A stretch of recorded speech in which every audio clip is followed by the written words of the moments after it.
At this time, I will call to order the Stillwater Utilities Authority meeting for November 14th, 2022. We have a number of items on the consent docket. Is there action? Motion to approve the consent docket. Second. We have a motion and a second to approve the consent docket. Please vote. With a vote of 5-0, the consent docket is now approved. Item 5A is the Rural Water Advisory Board's semi-annual report from Mr. Robert Sitton.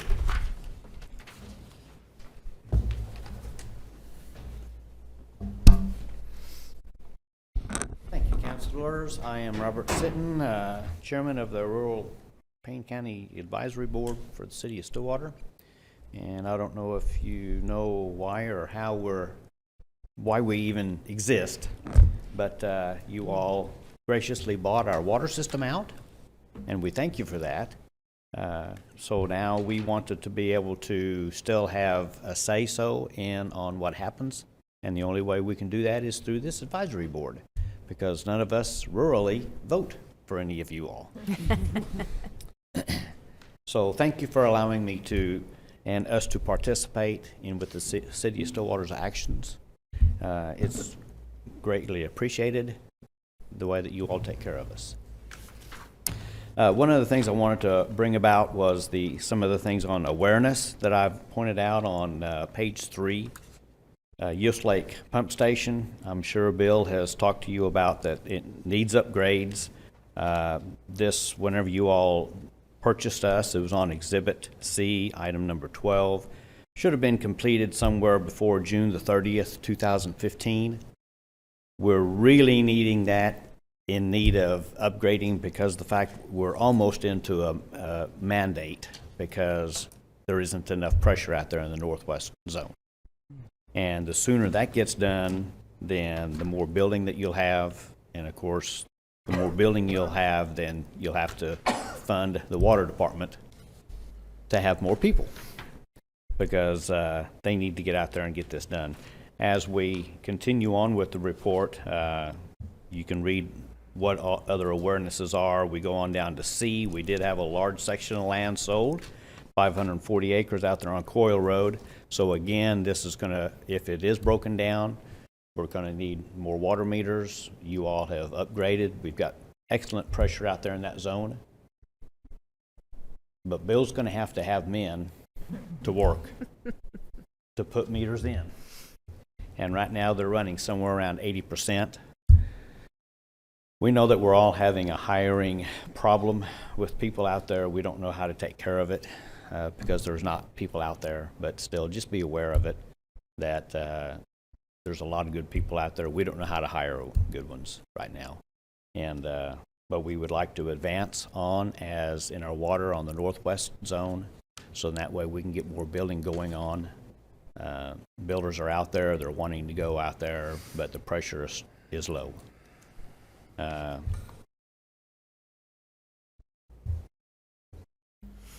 Any questions? Trustees? Trustees, any questions? Thank you, sir. All right. Appreciate you being here, and we'll further review that report and hopefully be able to get some more folks on the water team out there too. Well, Bill has done, as you see on the previous report that I gave you 6 months ago, a lot of my charts and graphs, attachments, were not up to date because Bill has lost people in the office. And so he took time off graciously from doing his head roll to get me all those numbers. So all those charts are up to date now. That's great. He's running his office as if it's 2 or 3 people, with what he's doing. And so I very much appreciate him. Hopefully the city of Stillwater will show that they appreciate him also, because he's doing more than one person's job to keep me going also. And I'm sure the water department also. We appreciate you letting us know that too. Thank you. It's good to know. Thank you.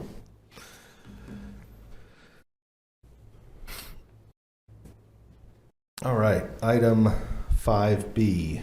Consider approving termination of the agreement of construction management at risk between the SUA and Burns and McDonald. And I think Bill Millis is going to present this to us.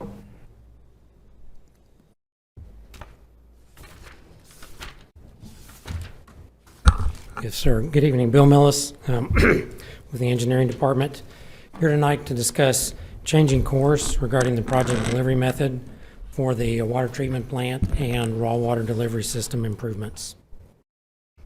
You'll remember in June 2021, the trustees authorized an agreement with Burns and McDonnell to serve as a construction manager at risk for this program. And that during that summer and into the fall, we worked on the project definition phase. And once that phase was complete and the project was defined, staff began searching for and applying for funding for this large program. But finding, very large funding in the amounts we needed in the hundreds of millions of dollars, we were not successful. So we've redefined the approach to getting those improvements done to a phased approach, completing projects in smaller increments as funding becomes available. And that's the approach that David presented in August at the study session.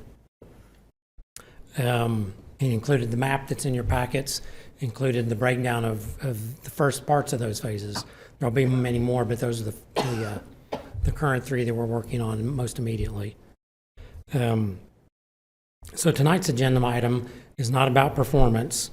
Burns and Mac worked alongside our designer to help us define a very large-scale program and develop accurate cost models for numerous options. So we truly appreciate the work that their team has done for us. What this agenda item is about is using the right tool for the job. And given the change in our approach, staff believes that Construction Manager at Risk, or CMAR, is no longer the right tool for the job. That is, we don't anticipate the additional cost of having a CMAR consultant on the project. We don't anticipate those costs will be offset by savings during construction. In fact, during our discussions and making this decision with Burns and McDonnell, they agreed and had come to the same conclusion. And given where we are now, CMAR is not the right tool. So I do have a recommendation. Wanted to stop and try to answer any questions before going there. Trustees, questions for Bill? Such a complicated process and project that you all are working through. It's really refreshing that we had a consultant that was willing to have this difficult conversation. That's not a typical consultant thing to do. So I'm really grateful that Burns and Mac has been such a good project partner to us and was willing to kind of holistically look at where we're at and Yeah, what they have been a good partner, and we appreciate right thing for us is, right? So that's great to hear that it's not performance based and that it's truly just looking at what's best for our project and the work that we're going to move forward with. Is there, because it's phased and will come in these smaller sections or projects, will there be another type of tool that we would use, or will it just simply be kind of this project by project basis? It could be. You may be familiar, there's multiple project delivery methods. And what we're doing now is going back to the more traditional design, bid, build. But at different phases of this program, various project delivery methods or tools might be more appropriate. It could be that CMAR is appropriate depending on the size and complexity and what's going on in the future. Could be that design build is more appropriate, but right now, with the projects that are first up, the more traditional design bid build is the right tool. When you say Burns and Mac agrees that termination is that this isn't the right tool if we're going to a phased approach, were they involved in the decision around whether to go to a phased approach at the in the first place, or is that really just a budget decision for us? That's more of a budget and financing decision. Okay. And I mean, I know we're still working on budget and finance and trying to find additional funds for the project. Are we past the point where if we were able to find a bigger pot of money out there that we would go back to a bigger size of the project, or are we sort of at this point down the road where we're going to phase it no matter what? Well, the phasing would happen larger and faster if we found, say, a big pot of money. So we're not tied where, we can accelerate the phases or make them larger, depending on funding. Right now, they're kind of sized and spaced to meet the funding constraints, but that can be modified. Okay. I mean, I guess my question, or I guess a little bit of just heartburn around it, is just I really, really want to be sure that we've looked under every rock and found every potential pot of money, because I think what you all proposed at the beginning around a big, much larger scale project to replace a bigger portion of the water treatment plant, if not the entire water treatment plant, is probably still the best course of action for the long-term water needs of our community. And I think, given that we're talking about a huge project here, either way, right? I hope we're still shooting for the project that our community needs for 50 years, instead of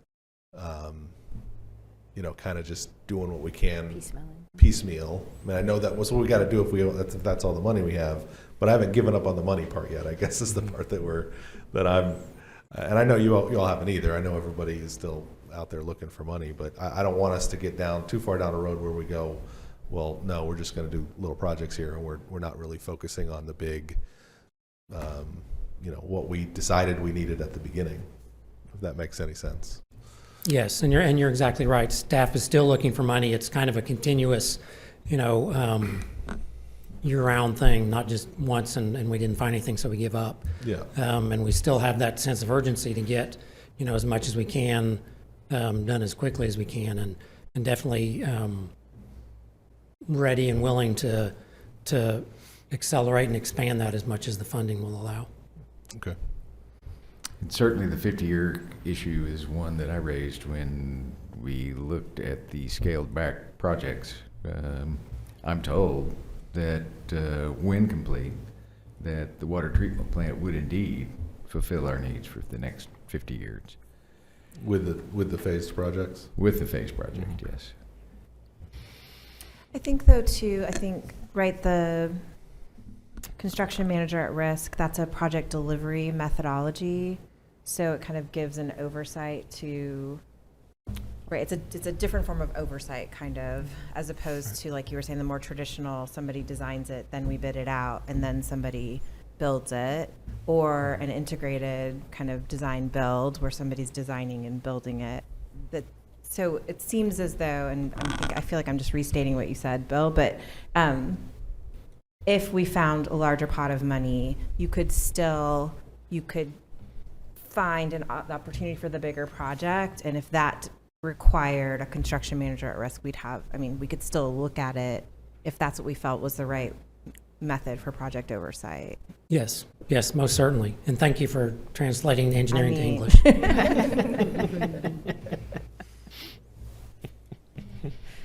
I speak just a little bit of engineering. Well, I that's helpful, and I certainly I think understand kind of why we're going where we're going. I want us as a community and as a board to sort of definitely be looking at this project as as big of a project as when we first built the pipeline, and what that did for our community over a 50-year period, or close to 50-year period, and huge investment, big reach for the community at the time, and paid off more than we could have, I think, even imagined at the time. And this project has a similar sort of I think, a future ahead of it. And I want us to keep pushing as hard as we can, right? And so a little bit, this feels like taking a step back and going, well, we can't really do as much as we wanted to do. But as long as you guys feel like we're still pushing as hard as we can to get all of the stuff our community really needs, then it makes sense. Yes, and believe me, yeah, we have been and will be continue to be leaning forward and working for the best long-term community needs of the community. Good. Trustees, further questions? What's your recommendation for us, Bill? Staff recommends a motion to approve termination of the agreement for construction management at risk services between the SUA and Burns and McDonnell. Trustees? Move to approve staff recommendation. Second? We have a motion and a second to approve the staff's recommendation. Please vote. With a vote of 5-0, that item is approved. Thank you, Bill, for that, all of that work and all the work that we heard you're doing for the Rural Water Corp as well, and everything you're doing over there. Any reports from the officers of the board? Is there a motion to adjourn the SUA? Motion to adjourn? Second. We have a motion and a second to adjourn SUA. Please vote. With a vote of 5-0, the Stillwater Utilities Authority is now adjourned.